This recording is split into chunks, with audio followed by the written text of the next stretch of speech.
সকল প্রশংসার মালিক কে? আল্লাহ বললেন সকল প্রশংসার মালিক হলাম আমি, আর আমি হলাম রব্বিল আলামিন, জগৎ সমূহের রব। আল্লাহর আরেক নাম হলো রব।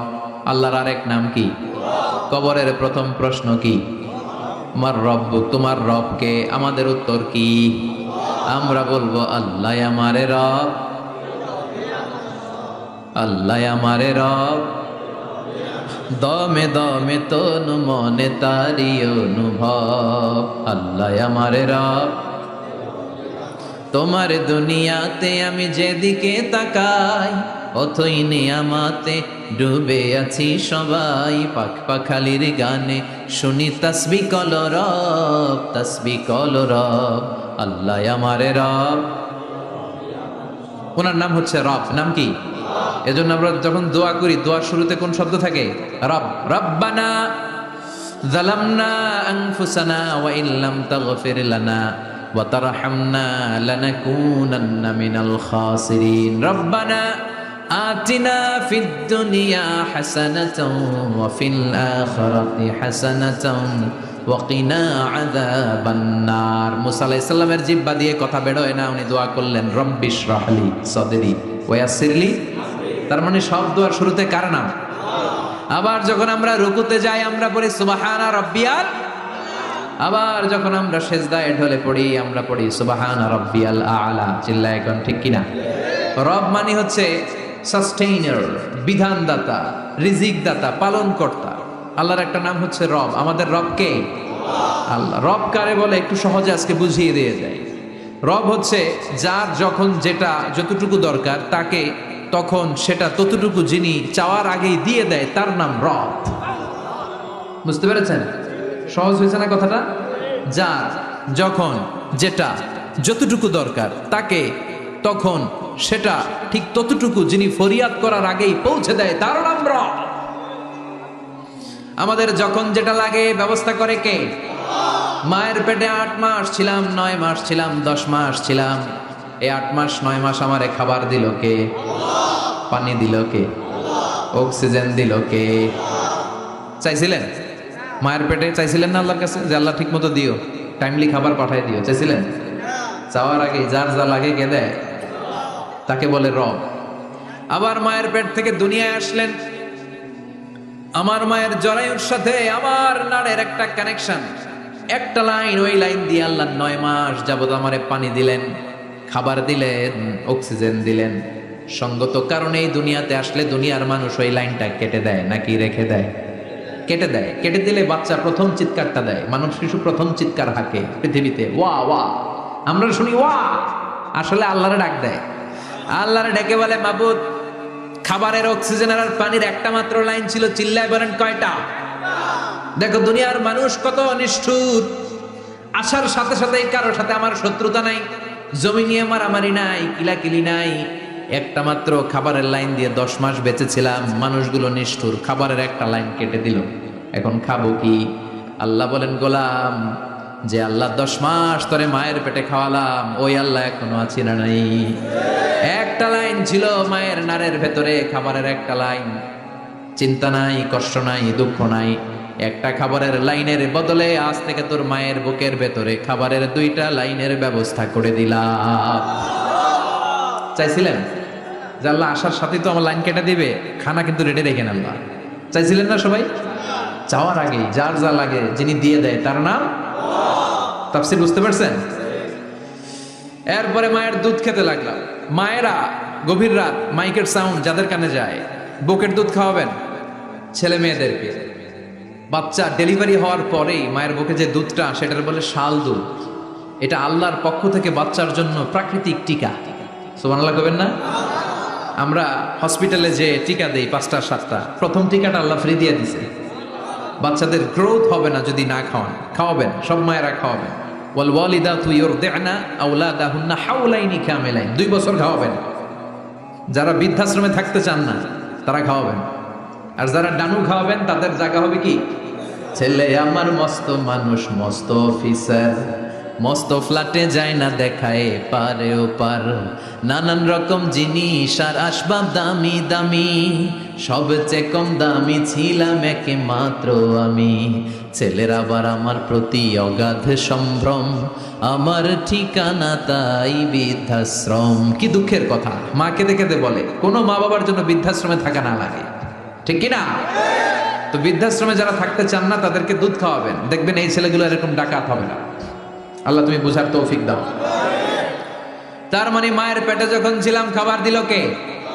দুনিয়াতে আসার পরে বুকের দুধের ব্যবস্থা করলো কে? আচ্ছা, মায়ের বুকের দুধ যখন আমরা খেতাম আমাদের দাঁত ছিল? ছিল না। তার মানে দাঁত দরকার নাই, দেয়ও নাই। বয়স আমার 1 বছর 2 বছর যখন হইতে শুরু করলো, একটু বড় হয়েছে, এখন তো শুধু দুধে চলবে না, এখন মাছ খাইতে হবে, গোশ খাইতে হবে, কুরবানির হাড্ডি চাবাইতে হবে, কথা কন। তো এখন আমার দাঁতের দরকার আছে না নাই? দাঁত যখন দরকার ছিল না দেয় নাই, যখনই দরকার তখনই দিছে কে? আবেদন করছিলেন না অনলাইনে? কথা কন। অনলাইনে আবেদন করছিলাম তো আমরা, জাল্লা বয়স যখন ঠিক এই পর্যায়ে চলে যাবে দাঁত দিও তুমি, দাঁত চাইছিলেন? চাওয়ার আগে যিনি দেয় তার নাম। দেখেন বাংলাদেশে ভাল্লুক, উল্লুক, বাঘ যেগুলো আছে এগুলোর গায়ের পশমগুলো পাতলা। এই বাঘই যেগুলো স্ক্যান্ডিনেভিয়ান কান্ট্রিগুলোতে, সাইবেরিয়াতে আছে, ডেনমার্কে আছে, সাইবেরিয়াতে, তারপর নরওয়েতে, অসলোতে যেই বাঘ ভাল্লুকগুলো আছে ওদের চামড়া ইয়া মোটা, মনে হয় যেন প্রাকৃতিক কম্বল দিয়ে আল্লাহ এই সিংহটারে তৈরি করছে। উট শুধু আরব দেশেই নাই, আরব দেশের উটের চামড়া বড় পাতলা, কিন্তু নরওয়ে আর স্ক্যান্ডিনেভিয়ান ওই বরফের এলাকাতে উট হয়, ওই উটের গায়ের মধ্যে ইয়া লম্বা লম্বা পশম। তার মানে ওখানে প্রচন্ড ঠান্ডা, ওখানে সার্ভাইভ করতে গেলে, বাঁচতে হলে গায়ের মধ্যে মোটা কম্বল লাগবে। চাওয়ার আগেই ওই প্রাণীগুলোরে কম্বল দিয়ে পাঠিয়েছে কে? আবার এই দেশের প্রাণীগুলোর চামড়া যদি মোটা হতো, উলের পশম থাকতো আর কম্বলের মতো সেটিং করা থাকতো, এই দেশের বাঘ ভাল্লুকগুলার কষ্ট হতো। তাই এই দেশের বাঘ ভাল্লুক আর ওটের চামড়া পাতলা করেছে কে? সুবহানাল্লাহ কইবেন না? যার যখন যেটা যতটুকু দরকার তাকে তখন সেটা ততটুকু চাওয়ার আগে যিনি দেয় তার নাম। যেখানে যতটুকু লাগে। কুমড়া গাছ, লাউ গাছের নিচে কেউ বিশ্রাম নেয়? বিশ্রাম নেই কই? বট গাছের নিচে। সুবহানাল্লাহ কইবেন না? একজন লোক ছোটবেলা গল্প শুনেছি, বট গাছের নিচে শুয়ে শুয়ে আল্লাহর গালি দিচ্ছে। আল্লাহর কেমন বিবেক, ইয়া বড় বট গাছ আর বট ফলগুলা এত ছোট ছোট, আর লাউ গাছ আর কুমড়া গাছের ইয়েটা কি খুব মোটা না চিকন? চিকন হয়ে এরকম বেড়ে ওঠে লাউ গাছ। লাউ গাছরে দিল আল্লাহ এত চিকন করে, ফল দিছে এত মোটা, আর এত বিশাল বড় বট গাছ, এটার ফল হলো এত ছোট। তো আল্লাহর গালি দিতে দিতে কোন সময় যে ঘুমাই গেছে নিজেও জানে না, হঠাৎ করে নাকের মধ্যে ছটাং করে বট ফল পড়ছে একটা, লাভ দিয়ে উঠছে, নাক দিয়ে রক্ত বের হওয়া শুরু হয়েছে। রক্ত মুছতে মুছতে মনে মনে ভাবে আসলেই তো আমি বড় একটা উল্লুকা পাঠা। আজকে এই বট গাছের মধ্যে যদি লাউয়ের মতো ফল দিত, কুমড়ার মতো ফল দিত, আমার নাকের উপরে ওই লাউ আর কুমড়া পড়লে আমি থাকতাম না, আমি বিদায় হয়ে যেতাম, মক্কা পেয়ে যেতাম, ঠিক কিনা? যেখানে যেটা যেভাবে যতটুকু দরকার তার নাম। চিৎকার করে তার নাম। আল্লাহ বললেন আমি হলাম রব্বিল আলামিন, জগৎ সমূহের রব। আলাম মানে একটা জগৎ, আলামিন মানে অনেক জগৎ, মাল্টি ডাইমেনশনাল ইউনিভার্স। উদ্ভিদ জগতের রব তিনি, প্রাণী জগতের রব তিনি, সাগর জলের অতল গহ্বর জগতের রব তিনি, মহাকাশের জগতের রব তিনি, সৌর জগতের রব তিনি, অদৃশ্য জগতের রব তিনি। চিল্লায় বলেন ঠিক কিনা? এজন্য আল্লাহ বললেন আলহামদুলিল্লাহি রাব্বিল আলামিন, যত জগৎ আছে সব জগতের রব আল্লাহর জন্য প্রশংসা। রাজি আছেন? আরো শুনবেন? শেষ করে দেই। আর রহমানির রহিম, তিনি দয়ার সাগর, তিনি দয়ালু, তিনি মায়াবী, তার মায়ার শেষ নাই, তার দয়ার শেষ নাই, তিনি দয়ার সাগর। আল্লাহ তুমি দয়ার সাগর, রহমানুর রহিম, তোমার দয়াই পূর্ণ আমার সারা নিশিদিন। সুবহানাল্লাহ পড়েন। আল্লাহ বলেন রাহমাতি ওয়াসিআত কুল্লা শাই, সব জায়গায় আমার রহমত বিস্তৃত, এমন কোন জায়গা নাই যেই জায়গায় আমি আল্লাহর রহমত নাই। আল্লাহর রহমত ছাড়া পৃথিবীতে কিছু হয় নাকি? এই যে আজকে বসে আছি ওয়াজ শুনতেছি, কার রহমতে? কার দয়ায়? আল্লাহ বললেন এই রহমত, দয়ার, ভালোবাসারে আমি সৃষ্টি করার পরে 100 টুকরা করলাম। কয় টুকরা? 100 টুকরা করার পরে নিজের মধ্যে আমি 99 টুকরা দয়ার ভালোবাসা রেখে দিলাম। 1 টুকরা দয়া মায়া পৃথিবীর সবার মাঝে ঢেলে দিলাম। সাইয়েদনা আদম থেকে শুরু করে up to the day of judgement, কিয়ামত পর্যন্ত সবার মাঝে আল্লাহ রহমতের এক টুকরা দিছে, ছিটে ফোঁটা। হুজুর পাইছে একটু, আমি পাইছি একটু, উনি পাইছে, উনি সবাই মিলে আমরা এক ফোঁটা ভাগে যোগে পাইছি দয়া আর ভালোবাসা।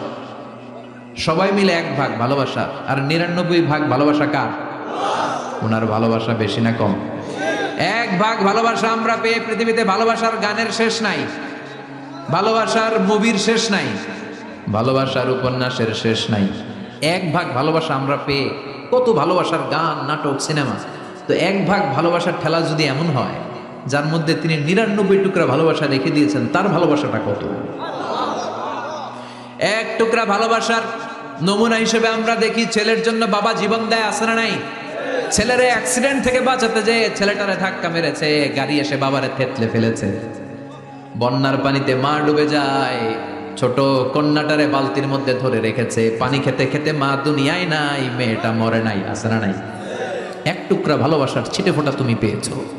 তার নমুনা যদি এমন হয়, 99 টুকরা ভালোবাসা নিয়ে যিনি আরশের উপরে আছে, তার দয়া কত? Do you feel that? Do you imagine that? আপনি কি এটা ফিল করেন? আপনাকে ফিল করতে হবে। এজন্য আল্লাহ বলে, গোলাম 24/7, 24 ঘন্টা আমার দরজা খোলা। কত পাপ করেছিস, কত অন্যায় করেছিস, কত পর্নোগ্রাফি দেখেছিস, কত হিন্দি সিনেমা দেখেছিস, কত অশ্লীল মেয়েদের নাচ দেখেছিস, রাত্রিবেলা নেকেড ভিডিও দেখেছিস, কত অন্যায় করেছিস, আজও আমার দরজা তোর জন্য খোলা আছে না নাই? চোখের পানি ছাড়, যায় নামাজটা বিছিয়ে দে, 2 রাকাত নামাজ পড়ে আমারে ডাক দে, ডাক দেওয়ার সাথে সাথে তোর দোয়া কবুল হয়ে যাবে। কি নাম পড়েন? ইন্না আ'তাইনাকাল কাউসার ফাসাল্লি লিরাব্বিকা ওয়ানহার ইন্না শানিআকা হুয়াল আবতার। সুবহানাল্লাহ। কাউসারের একটা ঝর্ণা থাকবে, এই কাউসারের পানি আহলা মিনাল আসাল, হাউজে কাউসারের পানি মধুর চেয়েও মিষ্টি। আবিয়াদু মিনাল লাবান, দুধের চেয়েও সাদা। আবরাদু মিনাস সালজ, বরফের চেয়েও ঠান্ডা। এক ঢোক যে খাবে চিরকালের জন্য তৃষ্ণা মিটে যাবে। এই সবগুলো যেন আল্লাহ আমরা পান করতে পারি। আর জোরে পারেন আমিন। জান্নাত এমন জায়গা, যে জায়গায় শুধু শান্তি আর শান্তি। জান্নাতে অশান্তি আছে? মারামারি, কাটাকাটি, কিলাকিলি, হরতাল, টেনশন, ব্যারাম আছে কি? আরাম। জান্নাতে আছে কি? নাই কি? ব্যারাম। আরামের জায়গা, কোনো টেনশন নাই। জান্নাতের ভিতরে রোদ নাই, বৃষ্টি নাই, ভূমিকম্প আছে? দুনিয়াতে ভূমিকম্পের টেনশন হয় না? বন্যা আছে জান্নাতে?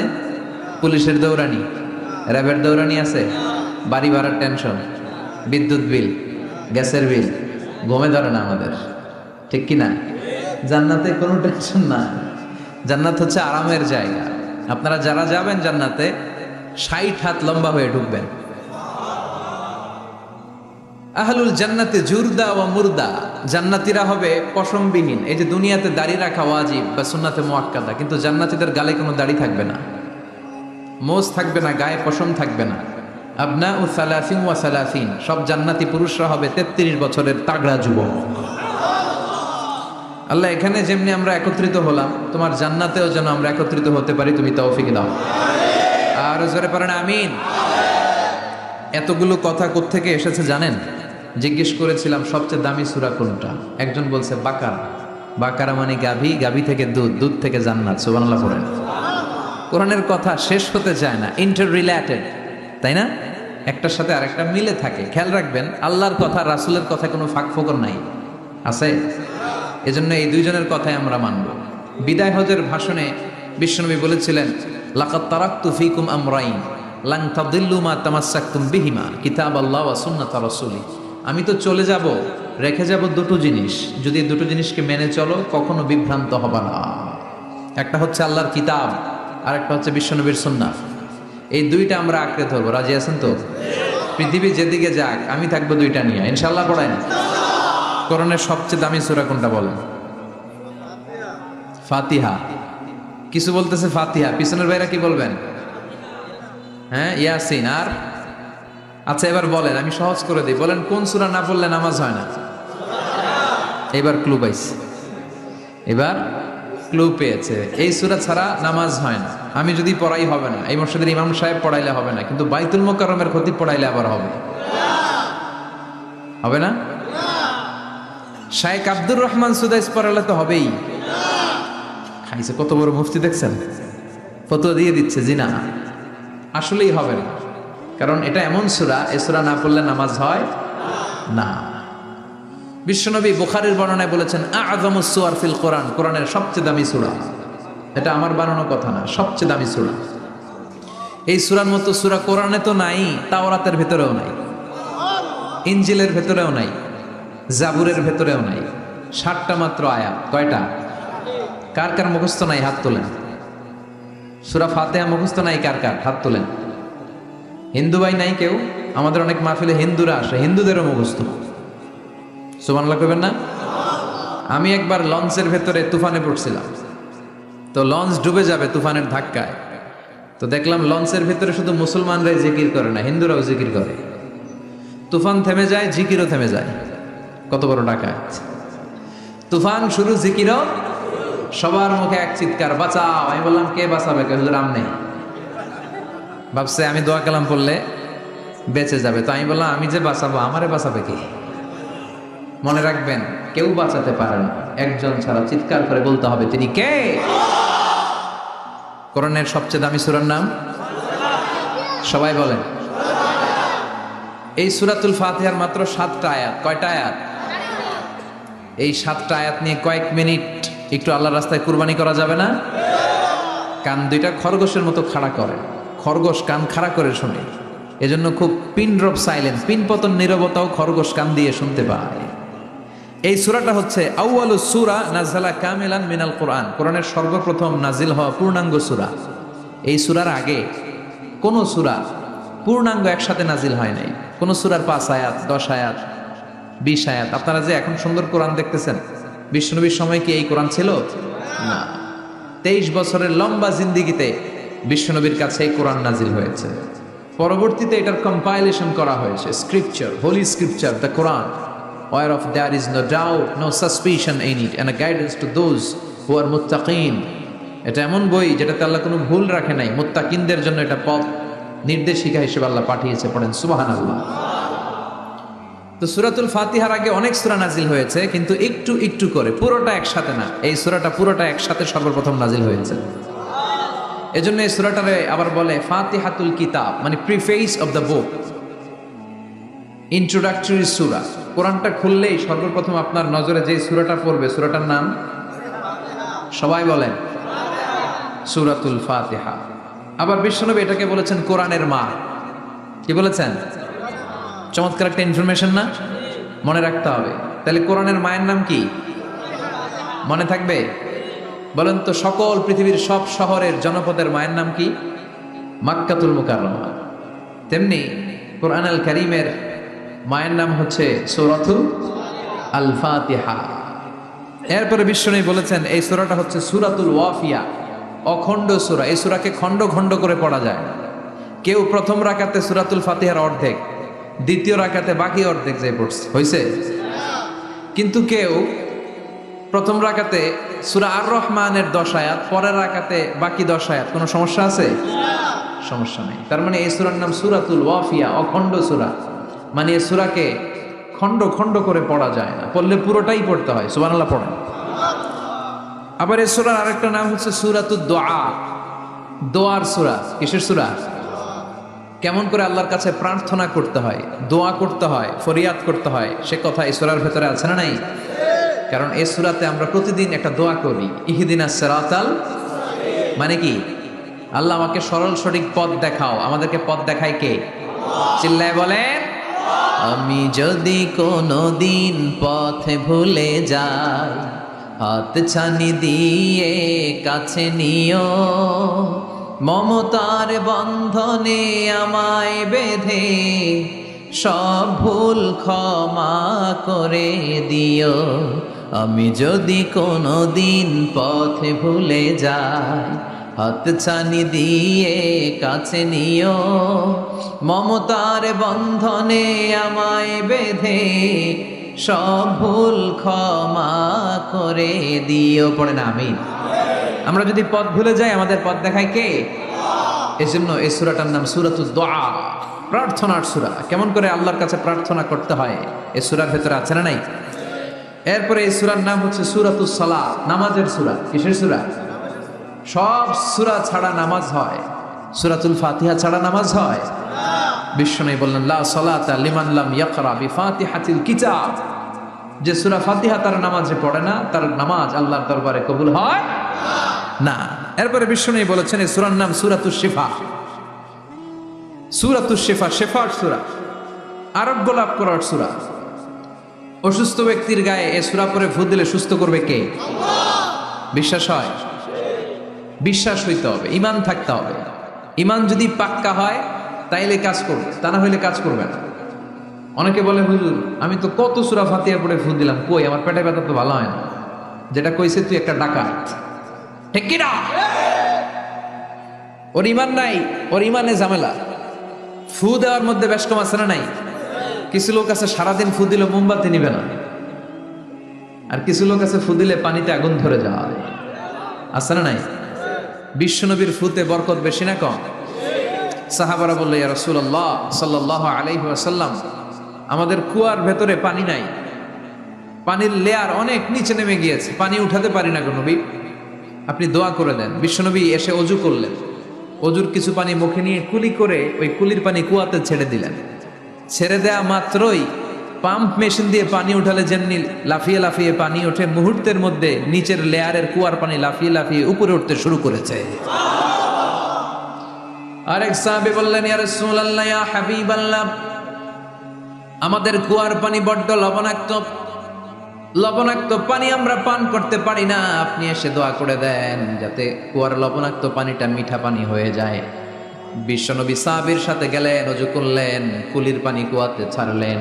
1000 বছরের লবণাক্ত কুয়ার পানি মুহূর্তের মধ্যে মিঠা পানি বানিয়ে দিল কে? এই সুন্দর ফুল সুন্দর ফল মিঠা নদীর পানি, আল্লাহ তোমার মেহেরবানি।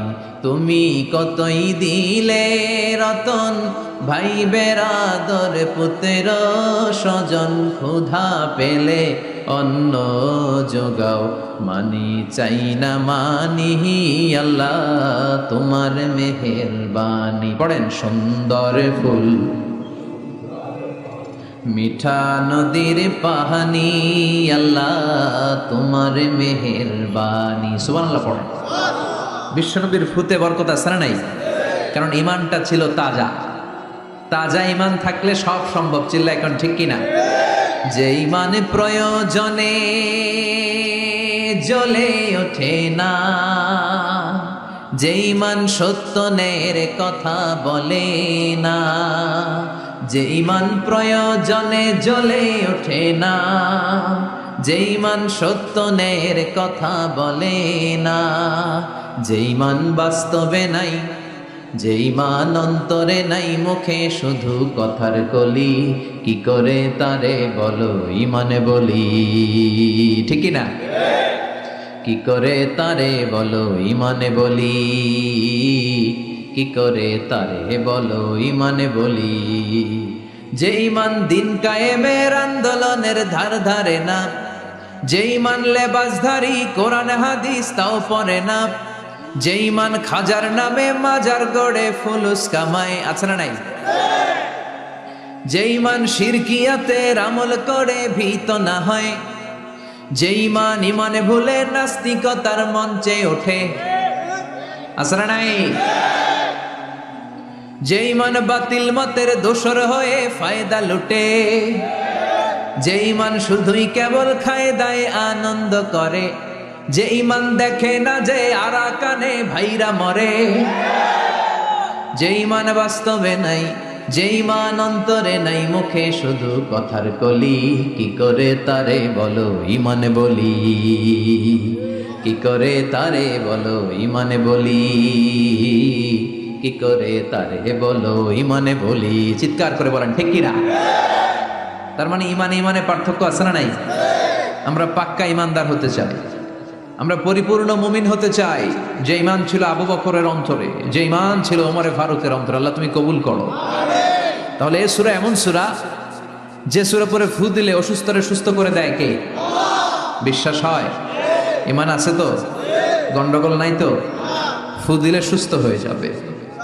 সূরাতুশ শিফা। নিজেই নিজেকে রুকিয়া করবেন, তাবিজ ঝুলাবেন না। তাবিজ ঝুলাতে বিশ্বনবী নিষেধ করেছেন। যে তাবিজ ঝুলায় আল্লাহ তাআলা ওই তাবিজের উপর তাকে ন্যস্ত করে দেয় আর বলে আমার রহমত তোর থেকে তুলে নিলাম, দেখি তোরে কে বাঁচায়। এজন্য আজ থেকে তাবিজ যা আছে ছিঁড়ে ফেলবেন। আল্লাহ সহি সমঝ দান করো। তো তাবিজ যারা পড়েন ছিঁড়ে ফেলবেন আজকে। রাজি আছেন তো? ছিঁড়ে কি করবেন? সূরা ফাতিহা পড়বেন, পড়ে ঝাড়ফুঁক চলবে আজকে থেকে। ঝাড়ফুঁক করা সুন্নাহ। আর তাবিজ দেয়া হচ্ছে বিদআহ, যেটা বিশ্বনবী শেখায় নাই, সাহাবারা শিখায় নাই, ওইটাতে আমরা যাব না।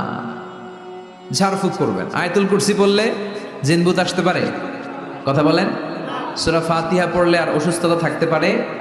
বিশ্বনবীর সাহাবারা একবার সফরে বেরোলেন। সফরে বেরিয়ে হঠাৎ দেখলেন মরুভূমির মাঝখানে কিছু লোক জটলা পাকিয়ে রেখেছে, একটা লোক শুয়ে আছে। আবু সাঈদ আল খুদরি ছিলেন ওই সফরের লিডার। বললেন কি হয়েছে? তারা বলল আমাদের নেতাকে সাপে কামড় দিয়েছে, আরেক বর্ণনায় বিচ্ছু কামড় দিয়েছে, বিষের ব্যথায় আমাদের নেতা মারা যাবে। তারা নানা ধরনের বৈদ্যরাজ কবিরাজদেরকে এনে মন্ত্র পড়াচ্ছিল, সবাই মন্ত্র পড়ছিল, ছু মন্ত্র ছু কালিকুত্তার গু।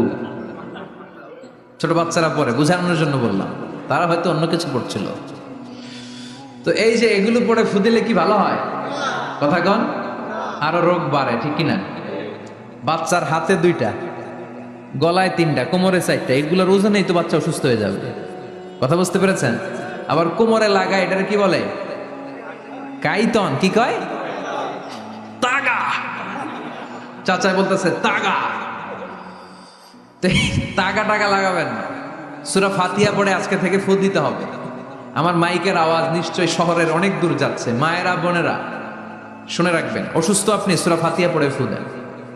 বিশ্বনবী রাতের বেলায় বিছানায় যাওয়ার আগে সকাল সন্ধ্যা 3 কুল পড়ে হাতে ফু দিতেন। এরকম 2 হাতটা একসাথে করে এখানে ফু দিয়ে মাথা থেকে শুরু করে মেসেজ করতেন পা পর্যন্ত, দেহের যতটুকু জায়গায় যায়।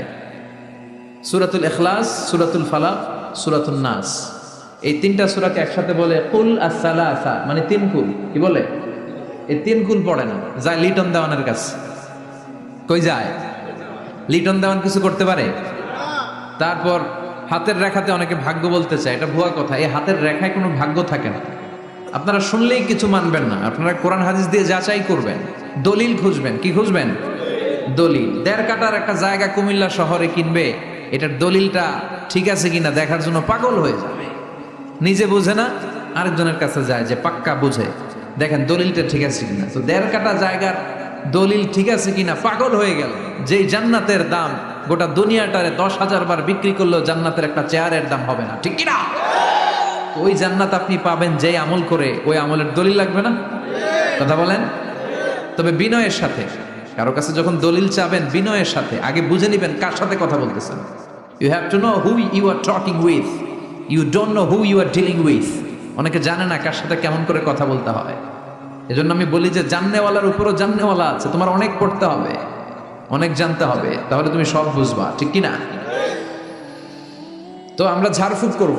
আবু সাঈদ খুদরি বলল এই ছুমন্তরসু কালিকুত্তার গু, এটাতে কিছু হবে না। আমার কাছে এমন জিনিস আছে, এটা দিয়ে ফু দিলে ভালো করে দেয় কে? সবাই বলল তাহলে আমাদের নেতাকে ভালো করো। আবু সাঈদ খুদরি বলল তাহলে আমার ছাগল দিতে হবে, 1 পাল ছাগল। ওরা রাজি হলো, সবাইকে সরিয়ে উনি বসলেন। এই জীবনে প্রথম উনি রুকিয়া করেছেন। সূরা ফাতিহা পড়ে একবার ফু দিলেন, চোখ বন্ধ ছিল, সর্দারের চোখ খুলে ফেলেছে। আবার ফু দিলেন, এবার বসে গেছে, আবার ফু, হাঁটতে শুরু করছে, পুরা সুস্থ। সুবহানাল্লাহ পড়েন। 1 পাল ছাগল পেলেন, প্রতিমধ্যে একটা ছাগল জবাই করেও খেলেন। এরপর বিশ্বনবীর কাছে এসে মাসালাটা রিচেক করে নিলেন, ক্রস চেক, ডাবল চেক। আপনারা এখন ইউটিউবের সময় না, যে কোনো জিনিস সার্চ দিলেই সব পাওয়া যায়, আপনি জানতে পারবেন। তো একটা বিষয়ের উপর অনেকগুলো আলেমের বক্তব্য শুনবেন, ফলে ওভারঅল একটা ধারণা আপনি পেয়ে যাবেন। বুঝতে পেরেছেন? বিতিরের সালাত কয় রাকাত, অনেক মন্তব্য আছে, অনেক মতামত আছে। আপনি 5 জন স্কলারের কথা শোনেন, মোটামুটি একটা আন্দাজ পেয়ে যাবেন যে এটাই হয়তো হকের কাছাকাছি। গোড়ামি করা যাবে? ইসলামে গোড়ামি নাই। ইসলামের সৌন্দর্য হচ্ছে আত-তাইসির, simplicity is the beauty of Islam. সহজীকরণ হচ্ছে ইসলামের সৌন্দর্য। বিশ্বনবীকে যে কোনো অপশন দিলে সবচেয়ে সহজ অপশনটা নিতেন। সুবহানাল্লাহ পড়েন। বিশ্বনবীর কাছে এসে বললেন, ইয়া রাসূলুল্লাহ, সূরা ফাতিহা দিয়ে ঝাড়ফুঁক করে এক বর্ণনায় 100টা, আরেক বর্ণনায় 30টা ছাগল আমরা পেয়েছি। পথিমধ্যে একটা ছাগল জবাই করে আমরা খেয়েছি। এই যে কোরআন দিয়ে ফু দিয়ে আমরা ছাগল আনলাম, খাইলাম, এই ছাগল নেওয়াটা জায়েজ হয়েছে কিনা বলে। মাসালা ক্রস চেক করতে আসছে, ডাবল চেক, দেখে বিশ্বনবী কি বলে। বিশ্বনবী বলেন জায়েজ হয়েছে মানে কোরআনের দাম বাড়ায় দিয়ে আসছিস বেটা। আল্লাহু আকবার। কোরআনের দাম তোমরা বাড়িয়ে দিয়ে এসেছো। 30টা বা 100টা ছাগল যাই পাইছো তোমরা, ভাগ বটোয়ার পরে 2-1টা থাকলে আমারও দিও। তো এটাকে বলে সূরাতুশ শিফা। কোরআনের ভিতরে শিফা দিয়েছে কে? ওয়া নুনাজ্জিলু মিনাল কুরআনি মা হুয়া শিফাউন ওয়া রাহমাতুল লিল মুমিনিন ওয়া লা ইয়াজিদুল যালিমিনা ইল্লা খাসারা। এই কোরআনের মধ্যে আমি শিফা দিয়েছি, রহমত দিয়েছি, বরকত দিয়েছি। মুমিনদের জন্য কোরআনকে শিফা বানিয়েছে কে? সূরাতুশ শিফা মনে থাকবে? এই যে পীর সাহেব হুজুরের কাছে যে আসেন ফু দেওয়ার জন্য, যে হুজুর ফু দেন, হুজুর কি পড়ে ফু দেয় জানেন? আজকে গোমর ফাঁস করে দিয়ে যায় হুজুরের। সূরাতুল ফাতিহা পড়ে ফু দেয়। হুজুরের কাছেও আইসেন, আপনারাও ফু দিয়ে নিজেরাও দিবেন। সবসময় যে হুজুরের কাছ থেকে নিতে হবে তা না, আব্বা আম্মার কাছ থেকে নিবেন। আব্বার কাছ থেকে নিলে এটা সবচেয়ে দামি ফু, ঠিক কিনা? 2 গ্লাসের পানি, পৃথিবীর সবগুলা পীর সাহেবরে বললাম হুজুর এই গ্লাসে একটু ফু দেন, হুজুর আমার ফু দিয়ে দিল। আমার আব্বা উনি আরেক গ্লাসের পানির মধ্যে ফু দিয়ে দিল। মুহূর্তের মধ্যে আমার আব্বার ফুটা কাজে লেগে যাবে। গোটা পৃথিবীর পীর সাহেব একদিকে, বাবা মার দোয়া আর ফু আরেকদিকে, ঠিক কিনা? তো এই জন্য সূরাতুল ফাতিহার এক নাম হচ্ছে সূরাতুশ শিফা। কি নাম? সূরাতুশ শিফা। আবার এই সূরার আরেক নাম হচ্ছে সাবউল মাসানি, নিত্য পাঠনীয় সপ্তবাক্য। নিত্য পাঠনীয় সপ্তবাক্য, যেই সূরাটা প্রতিদিন পড়া হয়। রব্বুল আলামিন বলেন, ওয়ালাকাদ আতাইনাকা সাবআম মিনাল মাসানি ওয়াল কুরআনাল আযীম। ও নবী, আমি আপনাকে নিত্য পাঠনীয় 7টা বাক্য দান করেছি, সাথে সাথে কোরআনে আযীম দান করেছি। সুবহানাল্লাহ। নিত্য পাঠনীয় 7টা বাক্য, এমন 7টা বাক্য এই সূরাতুল ফাতিহা, যে 7টা বাক্য সব সময় পড়তে হয়। যারা প্রতিদিন নামাজ পড়ে, শুধু ফরজ নামাজ পড়ে, তার 17 বার পড়তে হয় এই সূরাটা। সুবহানাল্লাহ মাহফিলের পরে। আর যারা সুন্নাত সহ পড়ে তাদের প্রতিদিন 32 বার এই সূরাটা পড়তে হয়। তাহলে যেই লোকটার বয়স হয়েছে 50 বছর, সে যদি নামাজি হয়ে থাকে, একটু হিসাব করেন লোকটার বয়স কত? 50। আর লোকটা নামাজি না বেনামাজি? নামাজি। নামাজি লোক বয়স 50 বছর, তাহলে এই 50 বছরে সে যে কত লক্ষবার সূরা ফাতিহা পড়ছে ও নিজে জানে? সুবহানাল্লাহ কই? আল্লাহু আকবার। এমন সূরা যেটা প্রতিদিন পড়তে হয়। আবার বিশ্বনবী বললেন, লা তুহসা আজাইবুহু ওয়ালা তাবলা গরাইবুহু ফীহি মাসাবিহুল হুদা ওয়া মানারুল হিকমা। কোরআন এমন কিতাব, সূরাতুল ফাতিহা এমন সূরা, এই সূরার আশ্চর্যান্বিতার কোনো শেষ নাই। এই সূরা কোনোদিন পুরান হয় না। যাদের 80 বছর বয়স, কত কোটিবার আপনি সূরা ফাতিহা পড়ছেন? বুকে হাত দিয়ে বলেন তো, কখনো কি আপনার মনে হয়েছে যে প্রত্যেক দিন নামাজটা শুরু করলে এই সূরাটা দিয়ে শুরু করতে হয়? কত কোটিবার বললাম, আর ভাল লাগে না, পুরান পুরান লাগে। বুকে হাত দিয়ে বলেন, দাঁড়ান একজন, যে হুজুর আমার কাছে আর ভাল লাগে না, সূরাতুল ফাতিহা পড়তে পড়তে এটা পুরান লাগে, কালকে থেকে কুলহুল্লাহ দিয়ে শুরু করুন। এরকম ডাকাইতে আছে কেউ? নাই, কারণ কোরআন কখনো পুরান হয় না। যতই পড়ি ততই নতুন। চিল্লায় পড়েন আল্লাহু আকবার। এজন্য বিশ্বনবী বললেন, ও উম্মতেরা শোনো, 60টা আয়াত বিশিষ্ট এই সূরাটাকে দেখতে ছোট মনে হয়, সবার মুখস্থ, প্রত্যেকের কলিজার ভেতরে আছে। তোমাদের কাছে সাধারণ মনে হয়, সূরাটা সাধারণ না, অসাধারণ করে সূরাটারে নাজিল করেছে কে? পড়েন সবাই, আউযু বিল্লাহি মিনাশ শাইতানির রাজীম। বিসমিল্লাহির রহমানির রহিম।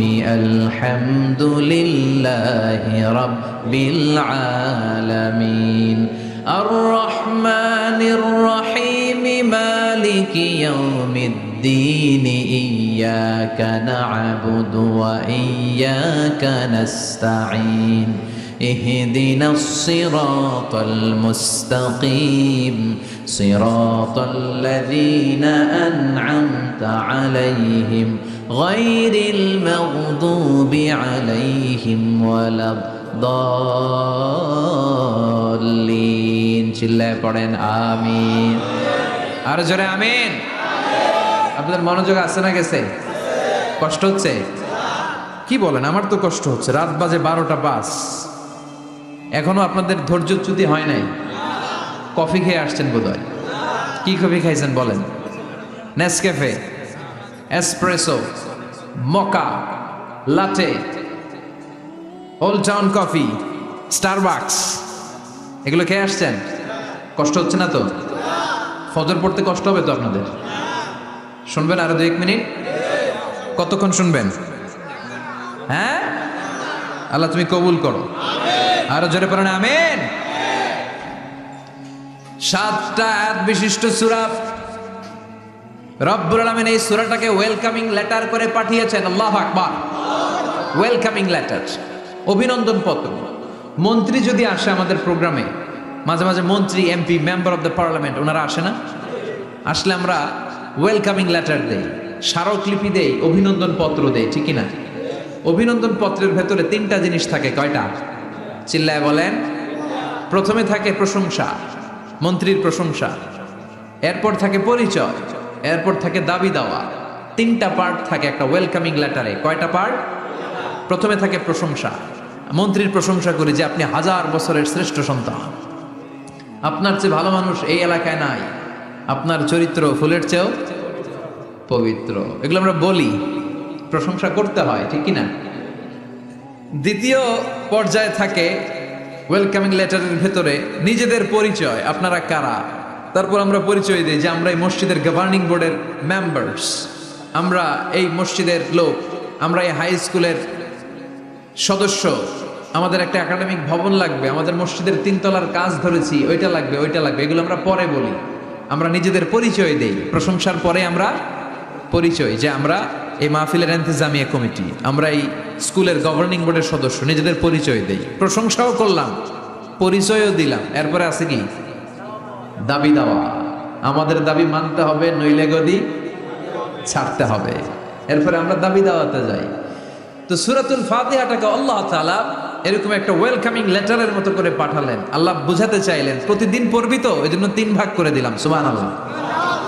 প্রথম 3টি আয়াতে আমি রব্বুল আলামিনের প্রশংসা তোরা করবি। চতুর্থ আয়াতে তোরা তোদের নিজেদের পরিচয় আমার কাছে পেশ করবি। এরপরে শেষ 3টা আয়াতে তোদের দাবি দেওয়া বিনয়ের সাথে আমার কাছে পেশ করবি। প্রথম 3 আয়াতে প্রশংসা কার? আল্লাহ বললেন আলহামদুলিল্লাহি রাব্বিল আলামিন। সকল প্রশংসার মালিক হলেন আল্লাহ, যিনি হলেন জগৎ সমূহের রব। আল্লাহু আকবার। হামদুন মানে প্রশংসা। হামদুন মানে কি? প্রশংসা কার? কম কম না বেশি বেশি? বিশ্বনবী মসজিদে নববীতে ইমামতি করছেন, আল্লাহু আকবার বলে নামাজ শুরু করলেন, কেরাত পড়লেন, রুকুতে গেলেন, রুকু থেকে দাঁড়িয়ে বিশ্বনবী পড়লেন সামি আল্লাহ। পেছন থেকে সাহাবারা ছোট্ট আওয়াজে গুনগুনিয়ে পড়লেন রব্বানা রব্বানা ওয়ালাকাল হামদ। এক সাহাবী নিজ থেকে ফিসফিস করে পড়লেন হামদান কাসীরান তাইয়িবান মুবারাকান ফি। 4টা অতিরিক্ত শব্দ নিজ থেকে বানিয়ে পড়লেন। কয়টা? 4টা শব্দ আমার সাথে সাথে আওয়াজ করে পড়েন। হামদান কাসীরান তাইয়িবান মুবারাকান ফি। আবার পড়েন হামদান কাসীরান তাইয়িবান মুবারাকান ফি। 4টা শব্দ। বিশ্বনবী সালাত শেষ করলেন। সালাত শেষে তিনি আওয়াজ করে পড়তেন আল্লাহু আকবার। 3 বার পড়তেন আস্তাগফিরুল্লাহ। এরপর আজকারগুলো পড়ে তিনি সাহাবাদেরকে বললেন, কে অতিরিক্ত 4টা তাসবিহ পড়েছো? দাঁড়াও, আমি তো এই 4টা তাসবিহ শিখাই নাই, কে পড়েছো? কেউ দাঁড়ায় না, ভয়। বিশ্বনবী অভয় দিলেন, দাঁড়াও, আমি কিচ্ছু বলবো না। এক সাহাবী দাঁড়ালেন, দাঁড়িয়ে বললেন, ইয়া রাসূলুল্লাহ, আমি পড়েছি। বিশ্বনবী বললেন, কেন পড়েছো? এই হামদান কাসীরান তাইয়িবান মুবারাকান ফি, এই 4টা তাসবিহ তো আমি শিখাই নাই, পেলে কোত্থেকে? সাহাবী বলে, ইয়া রাসূলুল্লাহ, ইয়া হাবিবাল্লাহ, আল্লাহর তাসবিহ যখন আমি পড়ি, আল্লাহর জিকির যখন আমি পড়ি, কম কম পড়লে আমার পোষায় না, আমার পড়তে হয় বেশি বেশি। এজন্য আমি নিজ থেকে আই ফেব্রিকেটেড দিস তাসবিহ, আমি নিজ থেকে এটা বানিয়ে পড়েছি। বিষ্ণু বললেন, ও সাহাবী, ভয় পেও না, চিন্তা করো না। তোমরা দেখো না, এই নামাজরত অবস্থায় আমি দেখেছি বিদউ ওয়া সালাসুনা মালাইকা, 30 জনেরও বেশি ফেরেশতা। তোমার এই অতিরিক্ত 4টা যে তাসবির সওয়াব হয়েছে, এই 4টা তাসবির সওয়াবটা 30 জনেরও বেশি ফেরেশতা কে কার আগে এই সওয়াবটা আল্লাহর আরশে পৌঁছে দিবে, এই নিয়ে ফেরেশতাদের মধ্যে আকাশে প্রতিযোগিতা চলছিল। আকাশে তারা কম্পিটিশন করছিল কে কার আগে আল্লাহর দরবারে পৌঁছে দিবে এই প্রশংসা। এজন্য আল্লাহর প্রশংসা কম কম না বেশি বেশি? আল্লাহর প্রশংসা করে আমরা শেষ করতে পারবো? সাগরের জলকে কালি করে, গাছের পাতাকে খাতা করে, তোমার মহিমা লেখা শেষ হবে না, যদিও লিখি প্রভু জীবন ভরে। সাগরের জলকে কালি করে, গাছের পাতাকে খাতা করে, তোমার মহিমা লেখা শেষ হবে না, যদিও লিখি প্রভু জীবন ভরে। সাগরের জলকে কালি করে, সুবহানাল্লাহ পড়ে। উপমাটা খেয়াল করেছেন? মেটাফরিক, এটাকে বলে মেটাফোর, রূপক অর্থে, মাজাজি ভাবে আল্লাহ বলেছেন সাগরের জল যদি কালি হয়, গাছের পাতা যদি খাতা হয়। পৃথিবীতে কয়টা গাছ আছে? পৃথিবীতে বাদ দেন, কুমিল্লাতে গাছের পরিমাণ কেমন? অনেক। তো কুমিল্লায় যদি অনেক হয়, বাংলাদেশে কেমন? বাংলাদেশেও অনেক। আচ্ছা, তো আফ্রিকার জঙ্গলের কি অবস্থা? সুবহানাল্লাহ পড়বেন না? এই সব গাছের পাতা যদি খাতা হয়ে যায়, সাগরের জল যদি কালি হয়ে যায়। পৃথিবীর সবচেয়ে গভীরতম সাগরের নাম প্রশান্ত মহাসাগর। গভীরতা, সবচেয়ে গভীর জায়গার নাম মারিয়ানা ট্রেঞ্চ, গভীরতা প্রায় 36,000 ফিট। দ্বিতীয় গভীরতম সাগরের নাম আটলান্টিক মহাসাগর, সবচেয়ে গভীরতম জায়গার নাম হচ্ছে পোয়েটোরিকো। এই পোয়েটোরিকোর গভীরতা প্রায় 33,000 ফিট। মহাসাগর কি পৃথিবীতে শুধু 2টা? কথা বলেন। প্রশান্ত মহাসাগর, আটলান্টিক মহাসাগর, ভারত মহাসাগর, উত্তর দক্ষিণ, কত মহাসাগর, কত সাগর। এই আমাদের বঙ্গোপসাগর, লোহিত সাগর, ভূমধ্য সাগর, চায়না সাগর, কৃষ্ণ সাগর, সাগর আর সাগর। এই পৃথিবীর 70% শুধু সাগর, 70% শুধু হানি আর হানি, নোয়াখালীর ভাষায় পানি আর পানি। তো এই সব পানিগুলো যদি কালি হয়ে যায়, আল্লাহর কথার ওজন কি দেখেন? কোত্থেকে আল্লাহ এই মেটাফোর, রূপক অর্থ নিয়ে আসলেন? সব সাগরের পানি যদি কালি হয়ে যায়, সব গাছের পাতা যদি খাতা হয়ে যায়, সাগরের জল নামক কালি দিয়ে গাছের পাতা নামক খাতার উপরে যদি আমি আল্লাহর প্রশংসা লিখতে শুরু করে দাও, সাগরের জলও শেষ হয়ে যাবে, গাছের পাতাগুলোও ফুরিয়ে যাবে, আমি আল্লাহর প্রশংসা করে শেষ করা যাবে না। قل لو كان البحر مدادا لكلمات ربي لنفد البحر قبل أن تنفد كلمات ربي ولو جئنا بمثله مددا। সুবহানাল্লাহ। ফুরিয়ে যাবে, ফুরাবে না আল্লাহর প্রশংসা। এজন্য আল্লাহ আলহামদু দিয়ে শুরু করলেন। সকল প্রশংসা, হামদুন মানে প্রশংসা, আর এর সাথে আলিফ আর লাম যখন অ্যাটাচ করে দেয়া হলো, তখন প্রশংসার যত ধরন হতে পারে, যত আকসাম হতে পারে, যত প্যাটার্ন আর ডিজাইন হতে পারে, সব প্রশংসার একচ্ছত্র অধিপতি একজন। চিল্লায় বলেন, তিনি কে? এই পৃথিবীতে আল্লাহর সবচেয়ে বেশি প্রশংসা করেছেন বিশ্বনবী মুহাম্মদ সাল্লাল্লাহু। আবার নিজেও প্রশংসিত। ওনার এক নাম আহমদ, মানে যিনি সবচেয়ে প্রশংসা করে। আবার মুহাম্মদ মানে নিজেও প্রশংসিত। জান্নাতীদেরকে নিয়ে বিশ্বনবী যখন কিয়ামতের দিন বিচার শেষে জান্নাতে